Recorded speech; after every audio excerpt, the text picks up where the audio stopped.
केसरिया से मन जोगी हुआ रे, दिल झूमे देखो मतवारा हुआ रे, केसरिया से मन जोगी हुआ। हर पल मनाओ केसरी त्योहार। विमल, बोलो जुबान केसरी।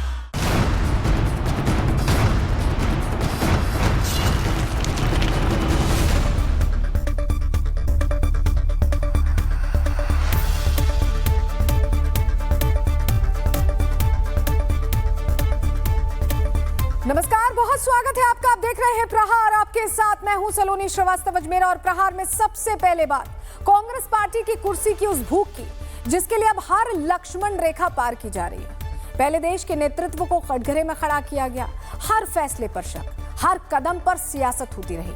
और जब जब देश की सुरक्षा के लिए कड़ा एक्शन हुआ तब तब सवालों की नई खेप तैयार कर दी गई। ऑपरेशन सिंदूर में पाकिस्तान कैसे चित हुआ, हर देशवासी ने अपनी आंखों से वो तस्वीरें देखी। सीमा पार जब आतंकी ठिकानों से लेकर पाकिस्तान के एयरबेस तबाह हुए, पाकिस्तान के भीतर फैली घबराहट, सब कुछ सार्वजनिक था। गवाही कहीं और से नहीं, उसी जमीन से आई जहां आतंक के बीज बोए जाते रहे। फिर भी कांग्रेस के नेता सवाल उठा रहे हैं, और सवाल भी ऐसे जो आमतौर पर दुश्मन की ब्रीफिंग में सुने जाते हो। क्या सत्ता पाने की बेचैनी के आगे देश की सुरक्षा भी कांग्रेस के लिए सिर्फ राजनीतिक हथियार है? ऐसे में सवाल है, क्या ये एक ऐसी पार्टी है जिसके लिए देश पहले नहीं, कुर्सी पहले? बताएंगे इससे जुड़ी जानकारियां। दूसरी खबर, एक ऐसी दिल दहलाने वाली वारदात की जिसने घर को ही कब्रगाह बना दिया और रिश्तों को खून से लथपथ कर दिया। शामली में बुर्का ना पहनने पर एक पति ने पत्नी को सजाए मौत का फैसला सुना दिया। एक औरत का अपनी मर्जी से जीने का फैसला, उसकी आजादी, उसके लिए मौत का फरमान बन गई। गुस्सा इतना कि सिर्फ बीवी ही नहीं बल्कि घर में सो रही 2 बेटियों को भी मार दिया उस हैवान ने। यह उस जहरीली सोच का नतीजा है जहां मजहब के तर्क रिश्तों पर भारी पड़ते हैं। क्या यही सिखाया जाता है इस्लाम में? क्या किसी मजहब में, किसी भी मजहब में इंसानियत से ऊपर हिंसा को रखा गया है? ऐसे में सवाल उन मौलानाओं और मुस्लिम नेताओं से भी है जो प्रोग्रेसिव होने की बात करते हैं, दावा करते हैं। उनकी चुप्पी बताती है कि ऐसी घटनाओं पर कहीं ना कहीं उनकी मूक सहमति है। खबर के इस पहलू पर बात होगी। तीसरी खबर पाकिस्तान से है। इमरान खान के समर्थकों पर पाकिस्तान की फौज ने जिस तरह का कहर बरपाया है, उसने पूरे मुल्क को हिला दिया है। अदियाला जेल के बाहर जिस तरह आम लोग, महिलाओं और बुजुर्गों पर हमला किया गया, उसने साफ कर दिया कि वहां सत्ता बचाने के लिए इंसानियत को कुचलना अब रोज का खेल है, कोई नई बात नहीं। जो तस्वीरें सामने आई है वो एक तरह से आतंकिस्तान के हुक्मरानों की नाकामी का सबूत है, जहां सेना खुद को खुदा मान बैठी है और जनता को गुलाम। क्या पाकिस्तान की फौज का ये जुल्म उसकी बर्बादी की शुरुआत है? बताएंगे आपको। लेकिन सबसे पहले बात सवाल पूछने की आड़ में देश विरोधी भाषा बोलने वाले चेहरे की करने जा रहे हैं।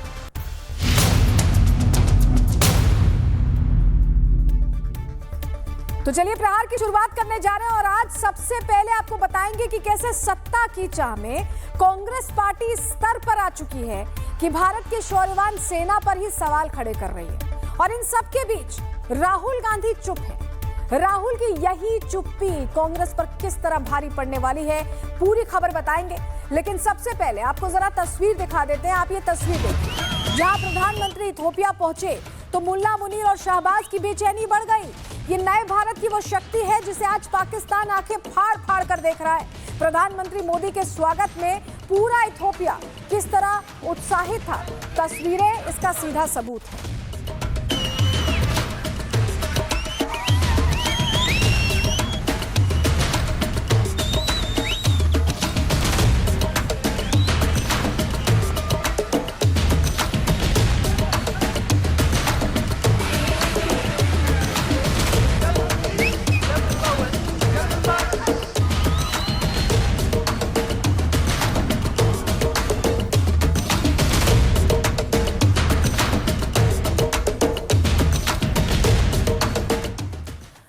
इथियोपिया ही नहीं बल्कि इससे पहले जॉर्डन में भी प्रधानमंत्री मोदी ने पूरा माहौल बदल कर रख दिया। जॉर्डन मोदी मोदी के नारों से कैसे गूंजा वो भी सुन लीजिए।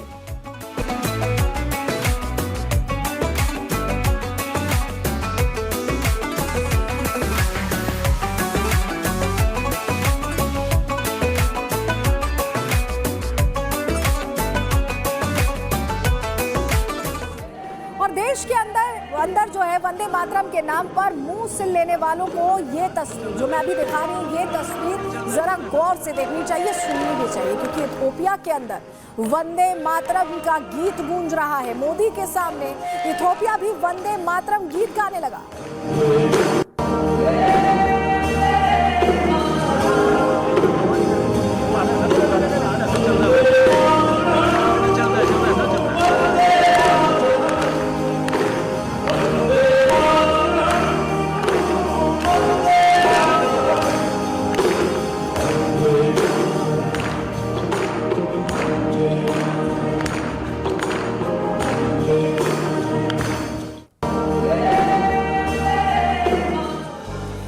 तस्वीरें दिखाते हैं आपको, ये देखिए, जहां पर प्रधानमंत्री मोदी को इथियोपिया के अंदर वहां का सर्वोच्च सम्मान ग्रेट ऑनर निशान से सम्मानित किया गया है। ये सम्मान की तस्वीर देखिए।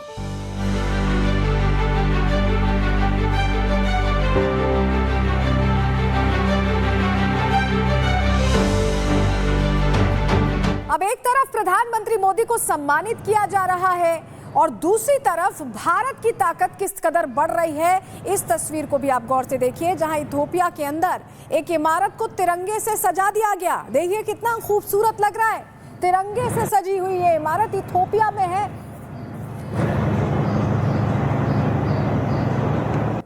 तो ये भारत की शक्ति है। 140 करोड़ भारतीयों के बढ़ते कद की कहानी है, जहां बड़े बड़े देश भारत के साथ रिश्ते मजबूत करना चाहते हैं और बड़े बड़े स्टार्स भारत को थैंक यू बोल रहे हैं। दुनिया के सबसे बड़े फुटबॉल प्लेयर लियोनेल मेसी भी भारत की मेहमान नवाजी देखकर इस कदर ही प्रभावित हुए हैं कि खुद एक वीडियो पोस्ट कर उन्होंने भारत का शुक्रिया अदा किया। ये आप तस्वीर देखिए। अब एक तरफ पूरी दुनिया में भारत की बढ़ती ताकत की बात चल रही है, समय का चक्र घूम रहा है, तो वर्ल्ड ऑर्डर का चक्का भी रीसेट हो रहा है। लेकिन इन सब के बीच कांग्रेस पार्टी बेचैन। अपनी आदत से मजबूर कांग्रेस पार्टी के नेता ने एक बार फिर भारत के शौर्य पर सवाल खड़े किए। कांग्रेस पार्टी के वरिष्ठ नेता पृथ्वीराज चौहान को ऑपरेशन सिंदूर में भारतीय सेना का शौर्य नहीं दिखता है, बल्कि कमजोरी दिखती है। पहले आप उनका बयान सुनिए जरा। पहिल्या दिवशी आपला संपूर्ण पराभव झाला। 7 तारखेला जे हवाई युद्ध अर्ध्या तासात झालं, त्यामध्ये आपला टोटल पराभव झाला, हे कोणी मान्य करो अगर न करो। आणि त्यामुळे त्या दिवशी भारताची जी विमानं पडली, त्या दिवशी सगळा भारताचा एअरफोर्स हा ग्राउंड झाला, त्यानंतर एकही विमान उडलं नाही। पण कुठेही विमान उडलं की पाकिस्तानचं तुमचं विमान ग्वाल्हेर असेल किंवा भटिंडा असेल किंवा सिरसा असेल, तिथं वाढायची शक्यता असल्यामुळं आपलं कंप्लीट एअरफोर्स ग्राउंड झालं। पृथ्वीराज चौहान को आपने सुना। पृथ्वीराज चौहान आज जो कुछ बोल रहे हैं, इस पर 3 तरह से बात की जा सकती है। पहला ये कि या तो ये उनका निजी बयान है, दूसरा ये कि क्या ये राहुल गांधी का नया नैरेटिव है, और तीसरा कि क्या कांग्रेस नेता पाकिस्तान से ज्यादा प्रभावित हैं। तीनों बातों का एक ही जवाब है, और जवाब है ये तस्वीर, जहां पाकिस्तान में बैठे आतंकियों के बुजुर्ग आका और मुल्ला मुनीर की कमजोर सेना फातिया पढ़ रहे हैं। ऑपरेशन सिंदूर के दौरान मारे गए आतंकियों का जनाजा उठाया जा रहा था। ये तब की तस्वीरें हम आपको दिखा रहे हैं और इन तस्वीरों का अर्थ बड़ा है। आज कांग्रेस नेता पृथ्वीराज चौहान भारतीय सेना के शौर्य पर सवाल खड़े कर रहे हैं, लेकिन ये रिश्ता क्या कहलाता है, जहां पृथ्वीराज चौहान को भारतीय सेना से ज्यादा मुल्ला मुनीर की बातों पर भरोसा है।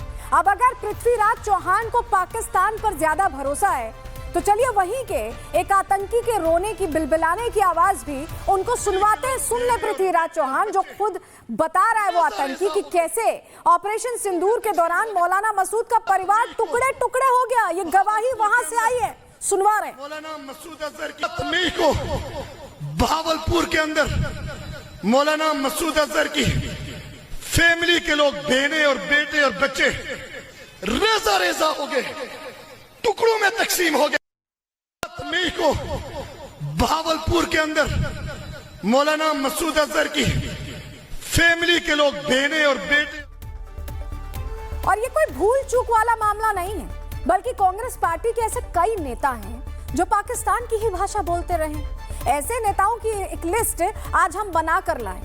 इन्होंने पाकिस्तान प्रेम में क्या क्या बोला है, ग्राफिक्स के जरिए आपको बताते हैं, क्योंकि ये पहला मामला नहीं है। मणिशंकर अय्यर पाकिस्तान से संवाद की वकालत करते रहे, पाकिस्तान का सम्मान करने की बात करते रहे। बोलते हैं कि पाकिस्तान के पास परमाणु बम है, मतलब हमें बात करना जरूरी क्या हमारे पास नहीं। दिग्विजय सिंह दूसरा चेहरा, सर्जिकल स्ट्राइक के सबूतों पर इन्होंने सवाल उठाए थे, कहा कि इसके प्रमाण नहीं दिखाए गए। आतंकवाद को हिंदुओं से जोड़ने की इन्होंने कोशिश की थी। तीसरा चेहरा अब आपके सामने रखते हैं सैम पित्रोदा, और इनके तो निराले निराले बयान होते हैं। पाकिस्तान उन्हें घर जैसा लगा, सोचिए वहीं चले जाएं, यहाँ क्या कर रहे हैं, वैसे भी विदेश में रहते हैं। बीके हरिप्रसाद की बात करें, ये और एक और चेहरा, कांग्रेस के बड़े नेता हैं। पाकिस्तान भाजपा के लिए दुश्मन देश है, हमारे लिए नहीं है। इनके लिए क्या दोस्त देश है? क्या वहीं जाके सेटल होना चाहते हैं? जिस तरह से आतंकी हमले होते हैं उसके बाद इस तरह की बयानबाजी, ये कुछ एग्जाम्पल्स हैं। कांग्रेस पार्टी की सादत के बारे में प्रधानमंत्री नरेंद्र मोदी पहले ही बता चुके हैं, जहां उन्होंने सदन के अंदर खुलकर बताया था कि कैसे ऑपरेशन सिंदूर के समय भी कांग्रेस पार्टी खुश नहीं थी।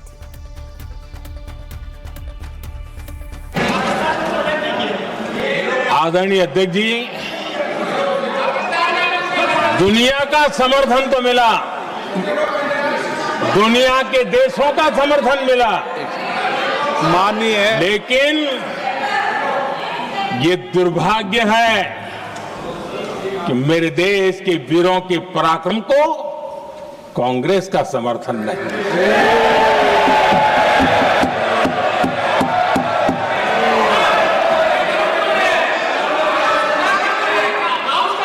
22 अप्रैल के बाद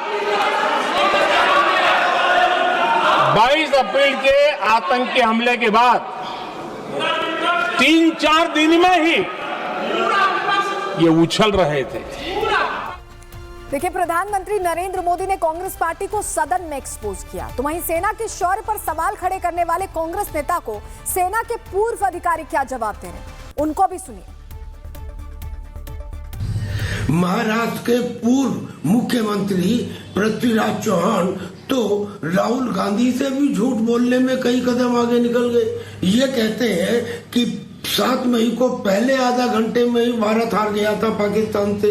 अरे हमने पहले 25 मिनट के अंदर ही पाकिस्तान के आतंकी ठिकानों में बहावलपुर, मुरीद के, कोटली यानी कि जैश ए मोहम्मद, लश्कर-ए-तैयबा और हिजबुल मुजाहिदीन के ठिकाने नष्ट कर दिए। राष्ट्र के कांग्रेस के लीडर ने एक बहुत ही शर्मनाक और भद्दा, मैं कहूँगा, एक रिमार्क दिया है हमारी इंडियन आर्म्ड फोर्सेस के लिए। ये एक अनफॉर्चुनेट है कि हमारे इस देश को इतने खराब पॉलिटिशियंस मिले हैं जो अपने आप को लीडर कहते हैं। ये कहाँ के लीडर हैं?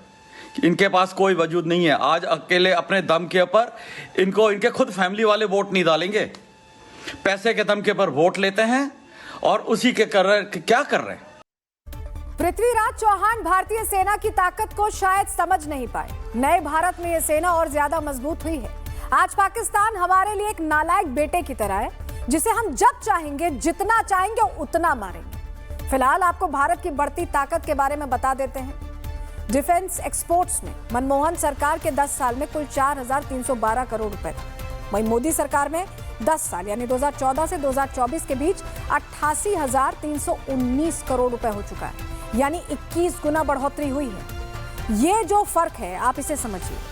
रिकॉर्ड एक्सपोर्ट्स की बात करें तो 24-25 में 23,622 करोड़ रुपए के हथियार एक्सपोर्ट किए गए हैं, जो कि पिछले साल से भी 12% ज्यादा है। डिफेंस प्रोडक्शन की भी बात कर लेते हैं। 2024-25 में रिकॉर्ड 1,54,000 करोड़ का प्रोडक्शन किया गया है।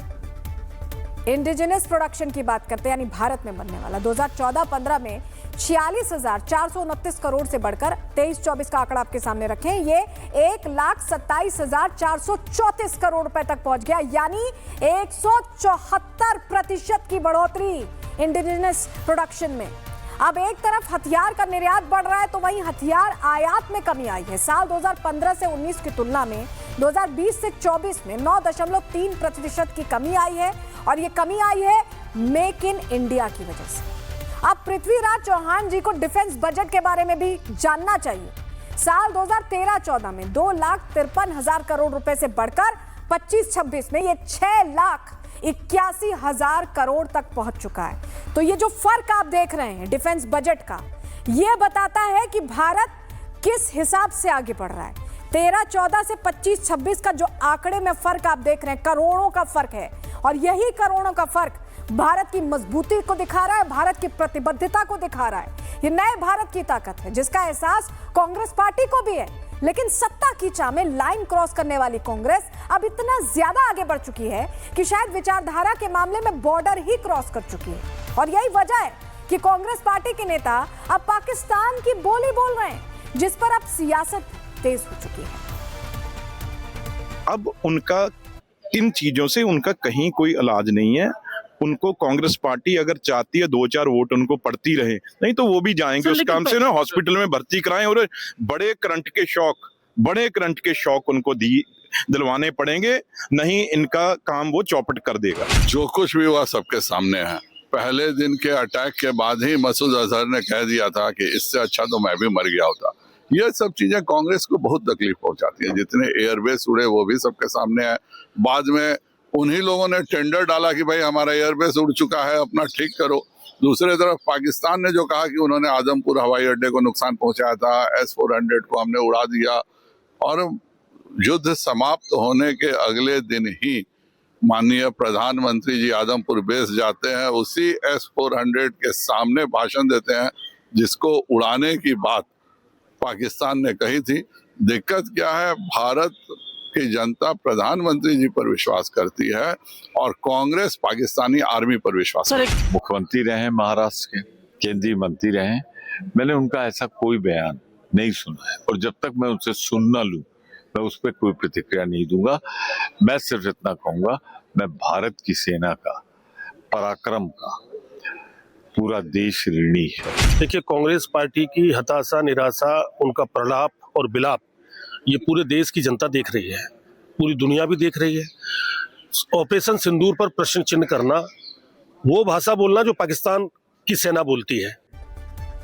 बीजेपी पृथ्वीराज चौहान के बयान से भड़की हुई है, तो वहीं राहुल गांधी की चुप्पी भी बड़े सवाल खड़े कर रही है। लेकिन भारत की सेना पर सवाल खड़े कर मुल्ला मुनीर की बोली उनकी तरह बोलने वाले पृथ्वीराज को पाकिस्तान की हैसियत भी देखनी चाहिए, जो कर्जा लेकर मुल्ला मुनीर के हथियार खरीदने की बात कर रही है, और पाकिस्तानी सेना इस पर ताली बजा रही है। सुनिए जरा। हम फौज की ताकत, ये कर्जे जो हमें मिल रहे हैं उन्हें हम फौज की ताकत बढ़ाने में लगाएंगे और अवाम के लिए अपनी दौलत खुद पैदा करेंगे और पाकिस्तान को अजीम बनाएंगे।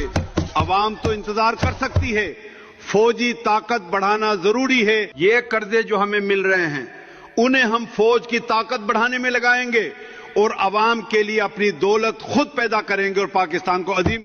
अब चाहे पृथ्वीराज चौहान हो, चाहे सैम पित्रोदा हो, चाहे कुणाल घोष हो, इन सभी को आज हम एक चैलेंज देते हैं। क्या यही बातें ये सभी लोग जम्मू कश्मीर पुलिस के कांस्टेबल अमजद खान के बेटे की आंखों में आंखें डालकर बोल पाएंगे? वो अमजद खान जिन्होंने पाकिस्तानी आतंकियों से लड़ते लड़ते देश के लिए अपनी जान न्यौछावर कर दी, जहां कल रात उनके घर से उनका जनाजा निकला और भारतीय सेना के जवानों ने उन्हें कंधा दिया।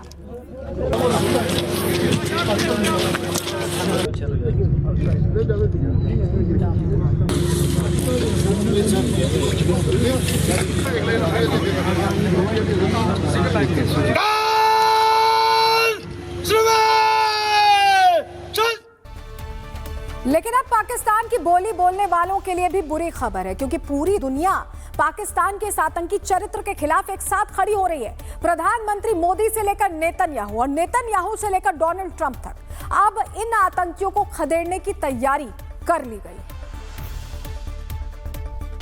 Let me take a moment to send the love and prayers to our entire nation, to the people of Australia, and especially all those affected by the horrific and anti-Semitic terrorist attack, and that's exactly what it is, anti-Semitic. Nations must stand together against the evil forces of radical Islamic terrorism, and we're doing that.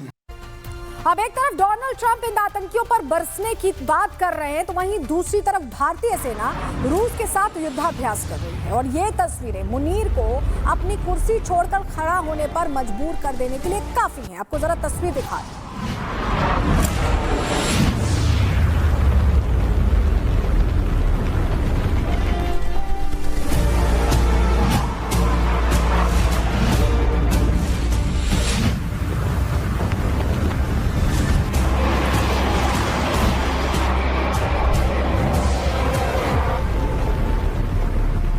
तरफ भारतीय सेना हर मोर्चे पर तैयार है। सिंदूर 2.0 का trailer भारतीय सेना की तरफ से दिया जा चुका है, तो वहीं दूसरी तरफ सेना के शौर्य पर सवाल खड़े करने वालों के लिए जनता चुनावों में ऑपरेशन शून्य की तैयारी कर रही है।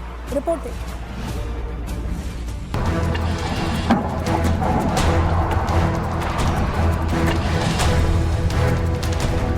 ऑपरेशन सिंदूर में भारत ने पाकिस्तान को धूल चटाई तो पाकिस्तान में पनपने वाले आतंकी ठिकानों को मलबे में बदल दिया।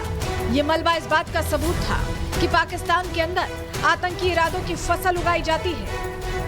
ऑपरेशन सिंदूर के दौरान आसिम मुनीर बंकर में छिपने को मजबूर था, तो वहीं शाहबाज शरीफ ने खुद को अंडरग्राउंड कर लिया। ऑपरेशन सिंदूर के दौरान इस्लामाबाद से लेकर कराची पूरा पाकिस्तान भारत के टारगेट पर आ चुका था।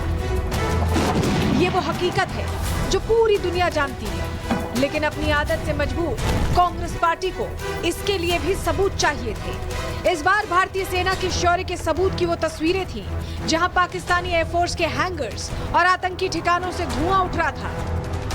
अब कांग्रेस पार्टी के वरिष्ठ नेता पृथ्वीराज चौहान भारतीय सेना के शौर्य पर ही सवाल खड़ा कर रहे हैं। वो ऐसे बयान दे रहे हैं जो सुनने में मुल्ला मुनीर के इरादों से प्रभावित लगता है, लेकिन ये कोई भूल चूक नहीं थी। पृथ्वीराज चौहान अब भी अपने बयान पर कायम हैं और कहते हैं कि वो माफी नहीं मांगेंगे। Right to ask questions. अभी ये मत लो यार। अच्छा ठीक, बिल्कुल मेरा राइट है, constitution gives me right to ask questions. Congress नेता पृथ्वीराज चौहान आज पाकिस्तान की भाषा बोल रहे हैं, सेना के शौर्य पर सवाल उठा रहे हैं, लेकिन पूरा भारत अपनी सेना के साथ खड़ा है, अपनी सेना के सम्मान के साथ डटा है। और दूसरी तरफ पाकिस्तान की हालत वही है, जहां अमेरिकी सरकार के फेंके गए डॉलर्स के सहारे मुल्ला मुनीर के रावलपिंडी वाले आवाज का रंग रोगन होता है, तो वहीं शाहबाज हमेशा ही कर्जे से परेशान रहता है।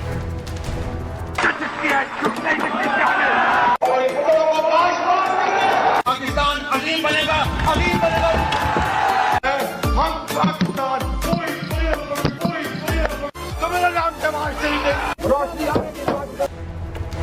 पाकिस्तान के कैरेक्टर से पूरी दुनिया वाकिफ है। पाकिस्तान के सरेंडर नेचर की तस्वीरें, 93,000 सैनिकों के घुटने पर बैठने के वो सबूत आज भी भारतीय सेना के शौर्य तिलक का वो चंदन है जो 140 करोड़ भारतीयों की सुरक्षा को सुनिश्चित करता है। लेकिन कांग्रेस की सत्ता पाने की ऐसी जिद जो आज उसे इस्लामाबाद की लाइन पर लेकर आ चुकी है, ऐसे में ये सब कुछ जनता तो देख ही रही है और इसका जवाब जनता चुनावों में देती रही है, जिसे राहुल गांधी वोट चोरी की चादर से छिपाने की कोशिश करते हैं। लेकिन अब राहुल गांधी अपने नेता की ऐसी बयानबाजी पर क्या अपना मुंह खोलेंगे या उनका मौन रहना ही उनका समर्थन है? Bureau report, Republic Bharat. अब एक तरफ भारतीय सेना कट्टरपंथी आतंकियों का संपूर्ण सफाया करने के लिए तैयार है, तो वहीं भारत के अंदर एक कट्टरपंथी ने योगी बाबा के प्रदेश में एक ऐसा काम किया है जिसके बाद अब उसका पुख्ता इलाज होना तय है। और ऐसा हम क्यों कह रहे हैं, तो उसके लिए पहले आपको तस्वीरें दिखा देते हैं, जहां शामली जिले में एक पत्नी ने बुर्का नहीं पहना तो उसके कट्टरपंथी पति ने उसे जान से मार दिया, और इतना ही नहीं, अपनी 2 बच्चियों को भी मौत के घाट उतार दिया। तस्वीरें आप देख रहे हैं। बुर्का ना पहनने की सजा कैसे दी है, सजाए मौत सुना दी।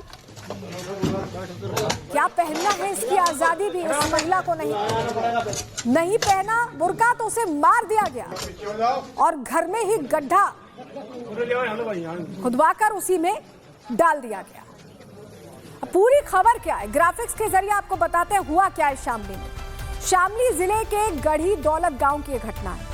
आरोपी फारूक, उसने अपनी पत्नी ताहिरा की हत्या की। बेटियों आफरीन और सहरीन को भी जान से मार दिया इस बाप ने। सहवान ने कहेंगे, बाप कहने लायक नहीं है ये। पत्नी के बिना बुर्का पहने मायके जाने पर हत्या हो गई। सोचिए सिर्फ इस बात पे कि वो बिना बुर्का पहने मायके चली गई, इतनी सी बात पर हत्या कर दी। फारूक ने तमंचे से पत्नी और बड़ी बेटी को गोली मारी।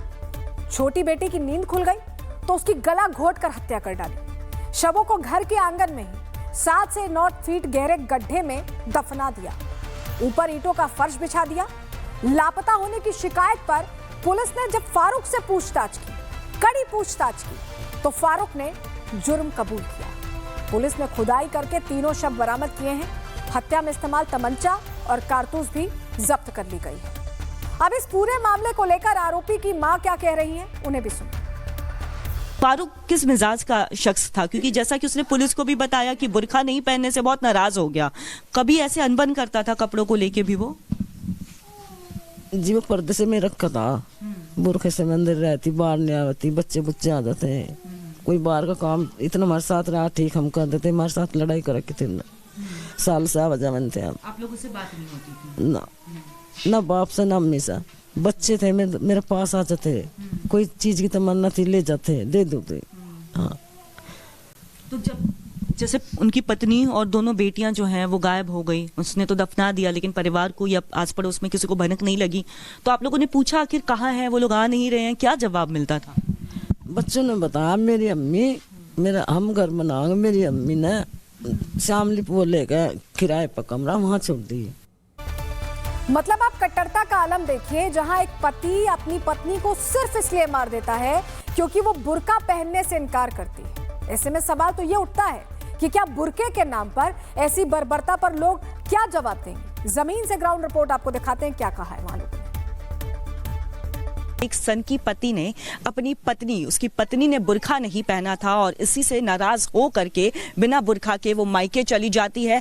पति इतना सनक जाता है इस बात से कि उसने अपनी पत्नी को मौत के घाट उतार दिया, साथ ही साथ 2 बच्चों को भी मौत के घाट उतार दिया। मेरे पीछे ये जो इतना 9 फीट गहरा आपको गड्ढा नजर आ रहा होगा, 6 दिन तक इसी गड्ढे के अंदर उसने शव को रखा था। इसके बाद जो है भनक लगती है, परिवार जो फारूक के पिता दाऊद है वो फारूक से पूछताछ करते हैं। जब जवाब मिलता है, संतोषजनक जवाब नहीं मिलता है, तो ऐसे में वो पुलिस के पास जाते हैं और उसी के बाद ये पूरा खुलासा होता है। अब शामली में हुई इस घटना को लेकर महंत और मौलाना भी आमने सामने आ चुके हैं, तो वहीं इन सबके बीच इस पूरे मामले पर सियासत भी तेज हो गई। शामली में एक दर्दनाक घटना सामने आया है। एक मुस्लिम युवक ने अपने पत्नी को मारा और 2 मासूम बच्चियों को मारा। क्या इस्लाम यही सिखाता है? ऐसे कट्टरपंथी जिहादी लगातार ऐसे घटना को अंजाम देते हैं। ऐसे लोग समाज में इस तरह घटना करते हैं, ये बहुत गलत मैसेज जाता है।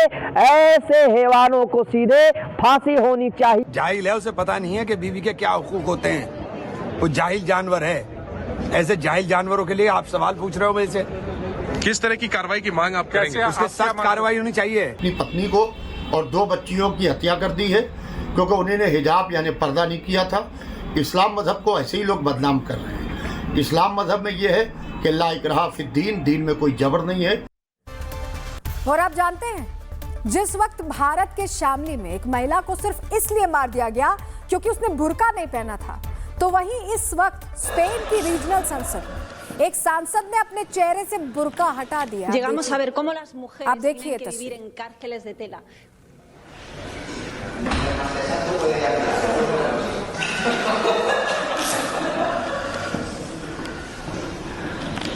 Llegamos a ver cómo las mujeres tienen que vivir en cárceles de Spain में संसद में एक सांसद ने बुर्का हटा दिया। स्पेन की तस्वीर तो आपने देखी।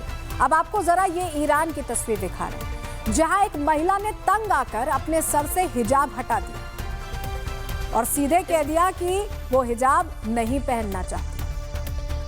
This is what Islamic Republic wants me to be. This is what Taliban and ISIS wants us to be. And this is my true self. In Iran, I was told if I take off my hijab, I will be hanged with my hair by God. This is what Islamic Republic wants me to be. This is what Taliban and ISIS wants us to be. And this is my true self. In Iran, I was told if I take off my hijab, I will be hanged with my hair by... ईरानी महिला को आपने सुना, कह रही है कि ISIS, Taliban, Iran, हर कोई यही चाहता है कि हम ऐसे रहें और अगर हम ऐसे नहीं रहते तो हमें बालों से पकड़कर लटकाने की बात है। लेकिन जैसे शामली में एक महिला को बुर्का ना पहनने पर मार दिया गया, ठीक ऐसे ही ईरान में भी महसा अमीनी, आपको याद होगा ये नाम, महसा अमीनी नाम की एक महिला को वहां के प्रशासन ने मौत के घाट उतार दिया था, जिसके बाद कोर्ट में एक महिला ने क्या दलील दी थी, आपको ये दलील जरूर सुननी चाहिए। So, is it legal in Iran to kill a woman for showing her hair? Yes or no? Your regime is committing crimes against humanity It is no woman's culture to be told what to wear or be killed if she doesn't cover her hair. Can your police, morality police, kill women legally for showing their hair? महिला यही कह रही थी कि कोई हमें ये नहीं बता सकता, मॉरल पुलिसिंग नहीं की जा सकती कि हम क्या पहन रहे हैं क्या नहीं, और हमारे बाल दिख रहे हैं या नहीं। अब पूरी दुनिया में महिलाएं बुर्के से आजादी मांग रही हैं, लेकिन कट्टरपंथी इस बात से बेहद खफा है। हमारे देश के 140 करोड़ लोगों को आज कजाकिस्तान से भी प्रेरणा लेनी चाहिए, जहां की आबादी तो 70% मुसलमानों की है, लेकिन वहां की सरकार ने महिलाओं के बुर्का पहनने पर बैन लगा दिया है। वहां की सरकार का कहना है कि महिलाओं को बुर्के से आजादी मिलनी चाहिए, तभी वो बराबरी की बात कर पाएंगे। और ये कजाकिस्तान, जहां 70% मुसलमान हैं, उस देश की बात हम बता रहे हैं। और वहां पर यह कहा जा रहा है, बैन लगाया गया है, क्योंकि बराबरी का हक होना चाहिए। और इसी बराबरी की उम्मीद भारत में भी की जा रही है। पूरी दुनिया में महिलाएं आवाज उठा रही हैं, लेकिन इन जैसे कुछ जानवर, कुछ हैवान हैं जो कुछ नहीं देखते हैं। ऐसा कोई भी कहे, कोई भी धर्म ये नहीं सिखाता है, लेकिन इनकी आंखों पर अलग तरह की पट्टी लगी हुई है। रिपोर्ट देखिए।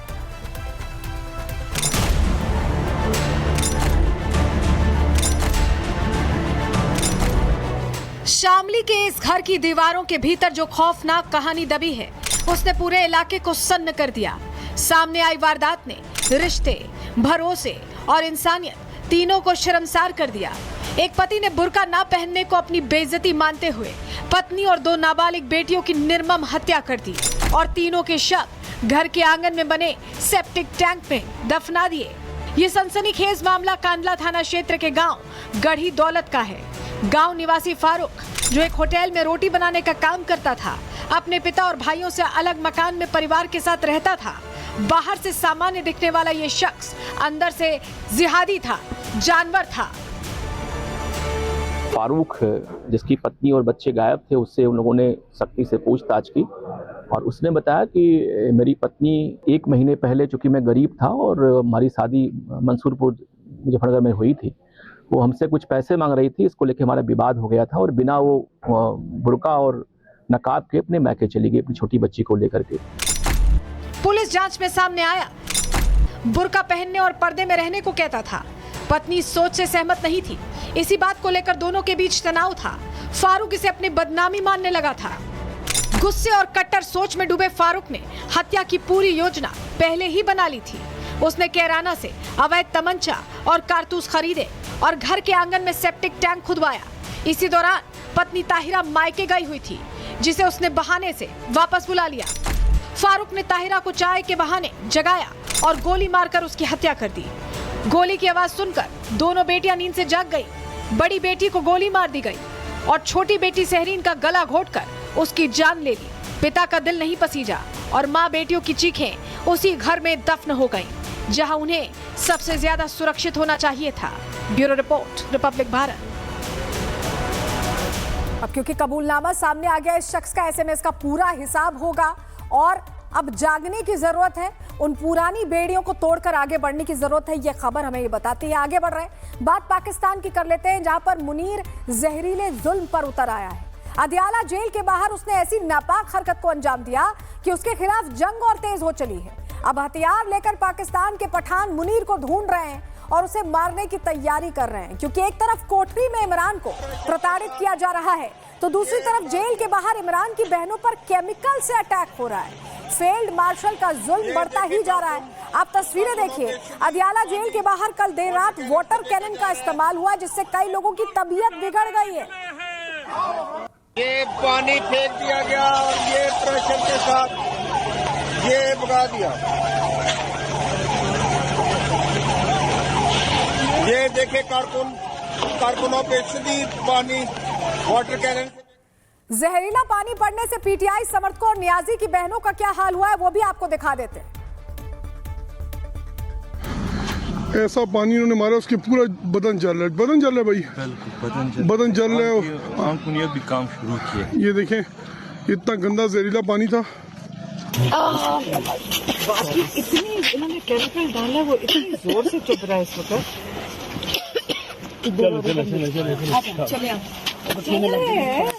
जहां ऑपरेशन किया जा रहा है, केमिकल फेंका जा रहा है। तो देखा आपने कैसे सीडीएफ बनते ही ये मुल्ला मुनीर मनमानी पर उतर आया। उसने एक तरह से लोकतंत्र को बंधक बना लिया है। पाकिस्तान में वही हो रहा है जो मुनीर करना चाह रहा है। वो तानाशाही दिखाकर अपने सभी विरोधियों को ठिकाने लगाने की कोशिश कर रहा है। अदियाला जेल के बाहर क्रूर कार्रवाई के बाद हंगामा तेज हो गया। मुनीर की कायराना हरकत के बाद आवाम सड़कों पर उतर आई और आंदोलन तेज कर दिया। इमरान की रिहाई की मांग हो रही है और पाकिस्तान के हालात और तनावपूर्ण हो गए। आप तस्वीरों से समझ सकते हैं कि प्रदर्शन कितना उग्र होता जा रहा है, कितनी बड़ी संख्या में लोग उतरे हैं। वहीं इमरान खान के बेटे का भी बड़ा बयान सामने आया है। उसने कहा कि उनके पिता की हत्या हो सकती है। मुल्क में मची गहमा गहमी के बीच दोनों भाई जनवरी में पाकिस्तान आएंगे और नई राजनीति की शुरुआत करेंगे, कह दिया गया है। अब मुनीर की ज्यादती इतनी बढ़ कैसे गई कि वो इमरान के खिलाफ साजिश रच रहा है। बेटों ने क्या आरोप लगाए हैं आपको ग्राफिक्स के जरिए बता देते हैं और ये नए आरोप हैं जो उनकी तरफ से लगाए गए हैं। उनका कहना है कि नियाजी को जेल में अलग थलग रखा गया है, परिवार वकीलों को मिलने नहीं दिया जा रहा है। बेटे ने कहा है कि पिता इमरान की जान को खतरा है। सुलेमान ने कहा कि शहबाज का मुनीर को खुला समर्थन मिल चुका है। इमरान जेल से निकले तो शहबाज और मुनीर को ही खतरा है और इसीलिए मुनीर उनकी जान का दुश्मन बना हुआ है, उन पर अत्याचार कर रहा है। मुनीर की फौज बच्चों और बुजुर्गों तक को नहीं छोड़ रही है। वो किस हद तक गिर चुका है, किस हद तक अत्याचार बढ़ गए, आप सुनिए जरा। औरतों, बच्चों और बुजुर्गों के ऊपर एक सेकेंड, औरतों, बच्चों और बुजुर्गों के ऊपर केमिकल डाल के पानी फेंका गया। एक सेकेंड, अलामा साहब के ऊपर भी फेंका है, 4 दफा गिरे हैं। देखिए मैं आपको बताती हूँ, जब आप केमिकल डाल के बुजुर्गों, औरतों और बच्चों पे नौबत आ जाए ना, याद रखें ये अरेस्ट भी कर रहे हैं, 40-50 लोगों को अरेस्ट भी कर रहे हैं, लेकिन फिक्र ना करें, अगर ये जंग लड़नी है आज़ादी के लिए तो ये सारा कुछ इसका हिस्सा है। मुनीर सेना का जुल्म यही नहीं रुका, उन्होंने औरतों से भी बदसलूकी की है, उनके साथ भी बदतमीजी की गई। हमारे साथ हो रहा है, कल आपके साथ होगा और हम आप सबकी भी जंग लड़ रहे हैं। और आज हमारे साथ ये है, कल आपकी माओ बहनों में हमारे दुपट्टे खींचे, वो क्या नाम है, एक बेचारी औरत उसका दुपट्टा उतार लिया, वो नंगे सर भागती हुई जा रही थी। ये पाकिस्तान है, ये जमहूरियत है, ये आइन है, ये हमसे चाहते क्या है। जहरीले पानी की बौछार खाने के बाद इमरान की बहनों ने समर्थकों से शहबाज मुनीर को रुलाने की एक तरह से सबने ठान ली है और इस जंग के लिए छोटे छोटे बच्चों ने भी अपनी आवाज कैसे बुलंद कर दी, आप सुनिए जरा। बेशुमार बेशुमार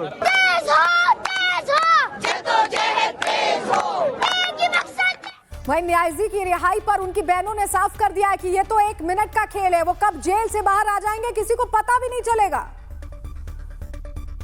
आई तो एक दिन आप उठेंगे तो पता चलेगा कि कैसे हुई, वो 1 मिनट में होगी। क्योंकि देखें अल्लाह की एक दुनिया दे, मुझे लोग वीडियोस भेजते हैं, खाना काबा में दुआएं रो रो के लोग कर रहे हैं। आज मुझे बताएं कौन अपने बच्चों के अलावा किसी के लिए करता है। इमरान समर्थकों ने अब पूरी तरह से ठान लिया, वो अड़ चुके हैं कि अब आर पार की जंग होगी। ऐसे में क्या मुनीर अब मुल्क छोड़कर भाग जाएगा, क्योंकि इमरान ने तो मुनीर की तकदीर लिखी है। इस बार पीटीआई खौफनाक कदम उठाने को तैयार है। आप इसे मुनीर के विरुद्ध इमरान का ऐलान जंग भी कह सकते हैं, जिसकी हुंकार कुछ दिन पहले इमरान ने अपनी बैरक से ही भर दी है। जेल में इमरान की मौत या रिहाई, तेज करो हकीकी आजादी की लड़ाई। हकीकी आजादी, ये वही शब्द है जो पाकिस्तान में इस वक्त ट्रेंड कर रहा है। हकीकी आजादी की तस्वीर से मुनीर इतना घबराया क्यों है, आपको ग्राफिक्स के जरिए बताते हैं। देखिए कोहटा में पीटीआई की विशाल रैली हुई है, विरोध प्रदर्शन का ऐलान हुआ है, तैयार रहना होगा ये कहा गया और कहा गया कि जरूरत पड़ी तो इमरान की रिहाई के लिए भिड़ जाएंगे, जान की परवाह नहीं करेंगे, असल आजादी छीन लेंगे ये कहा जा रहा है। और यही बात इमरान की बहनों ने भी कही है कि जान चली जाए तो ठीक, पर इमरान को छुड़ा कर रहेंगे। समझ रहे हैं आप कि मुनीर आखिर क्यों इमरान समर्थकों से, नेताओं से, नियाजी की बहनों से घबराया हुआ है, क्यों वो इनके ऊपर अत्याचार कर रहा है। मुनीर चाहता है कि ये लोग टूट जाएं तो ये हमें नहीं छोड़ेंगे। पाकिस्तान में इमरान खान की बहनों पर एफआईआर हुआ, इस वक्त की बड़ी जानकारी जो हमें मिल रही है हम आपको बता रहे हैं। एफआईआर हुआ है, एफआईआर अब दर्ज कर दी गई है। इमरान खान की बहनों के अलावा अन्य 400 लोगों पर FIR दर्ज की गई है।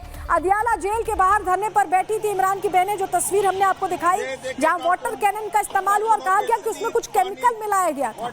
और अब इमरान की बहनों के अलावा भी 400 लोग हैं जिन पर FIR दर्ज की गई है। क्योंकि देखिए, एक तरफ कोठरी में इमरान को प्रताड़ित किया जा रहा है तो दूसरी तरफ जेल के बाहर इमरान की बहनों पर केमिकल से अटैक हो रहा है। फील्ड मार्शल का जुल्म बढ़ता जा रहा है। हमने आपको पूरी जानकारी इस खबर पर दे दी कि कैसे पाकिस्तान में इस तरह के हालात हैं।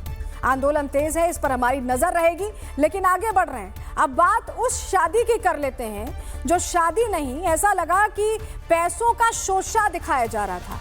ऐसा लगा कि रसूख के आगे सब कुछ फीका पड़ गया। भारत में इंदौर की एक शादी चर्चा का विषय बनी हुई है और इस शादी में होने वाली आतिशबाजी ने हर किसी को हैरान कर दिया और इस सब पर ये सवाल भी खड़े हो रहे हैं और विवाद भी गहराता जा रहा है। सबसे पहले आपको तस्वीर दिखा रहे हैं। ये तस्वीर इंदौर से बीजेपी विधायक गोलू शुक्ला के बेटे की शादी की है, जहां 70 लाख रुपए, ध्यान से सुनिएगा, 70 लाख रुपए, जिसमें कितनों की शादी हो जाती उतने में सिर्फ आतिशबाजी की गई है। 70 लाख आतिशबाजी पर फूके गए हैं। सुनने के बाद आपको झटका जरूर लग सकता है, क्योंकि अच्छे अच्छे रईसों की शादी का भी बजट 70 लाख का नहीं होता है। और इस शादी में तो सिर्फ 70 लाख के पटाखों पर पूरा पैसा खर्चा किया। आप देखिए कैसी आतिशबाजी हुई है।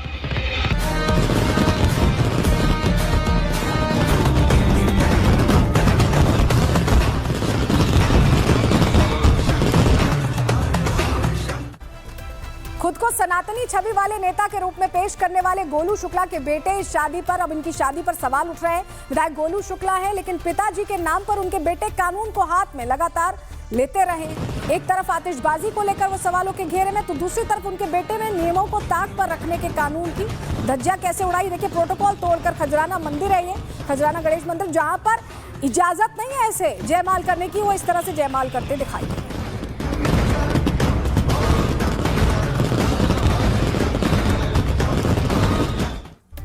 ऐसी खबरें देखकर लगता है कि जो कहते हैं ना कि पापा विधायक है हमारे, चाचा विधायक है हमारे, उनका रसूख है, ऐसी खबरें, इन पर कार्रवाई होनी चाहिए। यहां रुक रहे एक छोटे से ब्रेक के लिए, प्रहार में जल्द लौट रहे हैं।